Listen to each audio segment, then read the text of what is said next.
আজকের গল্প ছায়ার অন্তরালে। শহর থেকে কিছুটা দূরে এক প্রত্যন্ত গ্রামে অবস্থিত ছিল একটি পুরনো দিনের জমিদারের বাড়ি। অশ্বত্থ গাছের শেকড় বাকড়ে ঢাকা পড়া বাড়িটি শত বছর ধরে জনমানবহীন।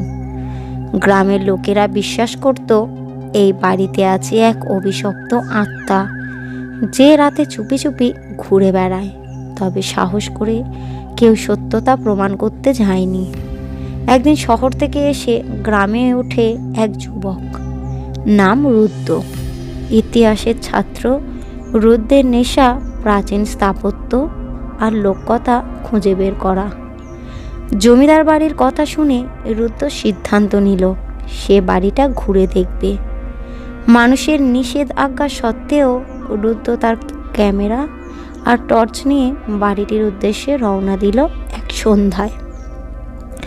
জমিদার বাড়ির দরজাটা অদ্ভুতভাবে ফাঁকা ছিল। ভেতরে ঢুকেই সে অনুভব করল ঠান্ডা বাতাস, যেন তাকে থামিয়ে দিতে চায়।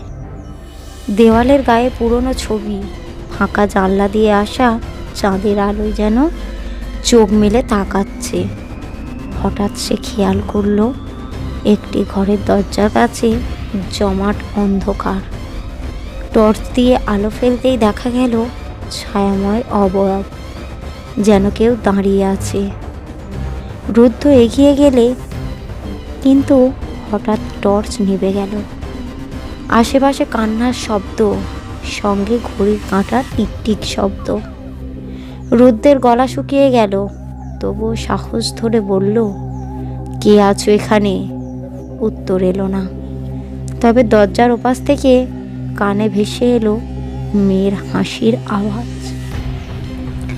হঠাৎ করে পেছনে ঠান্ডা অনুভব করলো রুদ্র। পেছনে ফিরে তাকালো। সাদা শাড়ি পরা এক মেয়ের ছায়ামূর্তি। তার চোখ যেন অদ্ভুত এক দৃষ্টি। মেয়েটি ধীরে ধীরে রুদ্রের দিকে এগিয়ে এলো। রুদ্র পিছু হটতে হটতে দেওয়ালে ঠেকে গেল। মেয়েটি ফিসফিস করে বলল, আমার মুক্তি দাও। রুদ্র ভয়ে জমে গেল। মেয়েটি বলতে শুরু করলো তার কাহিনী। শত বছর আগে জমিদারের লোভ আর অত্যাচারে সে প্রাণ হারিয়েছে। তার আত্মা অভিশপ্ত হয়ে পড়ে এই বাড়িতে। কেউ তার দুঃখ শোনেনি, আর তাই সে চিরকাল এখানে আটকে আছে। রুদ্র বুঝল মেয়েটির মুক্তির জন্য কিছু করতে হবে। সে প্রমাণ করলো, বলল, আমি তোমার মুক্তির ব্যবস্থা করব। সকালে গ্রামে ফিরে রুদ্র স্থানীয় পুরোহিতের সঙ্গে কথা বলল। পূর্ণ করার ব্যবস্থা হলো। মেয়েটি পরের পূর্ণিমার রাতে বাড়ির সামনে পুজো হলো।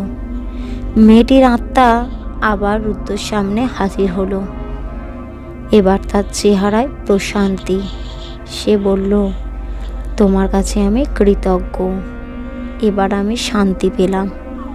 মেয়েটি ধীরে ধীরে অদৃশ্য হয়ে গেল। গ্রামের লোকেরা বলতো সেই জমিদার বাড়ি আর অভিশপ্ত নয়, তবে রুদ্রের মনে গেঁথে রইল সেই অদ্ভুত রাত আর মেয়েটির শেষ হাসি।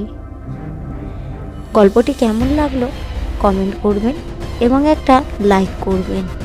আরও এই রকমই নতুন নতুন ভূতের গল্প শুনতে চ্যানেলটিকে সাবস্ক্রাইব করবেন।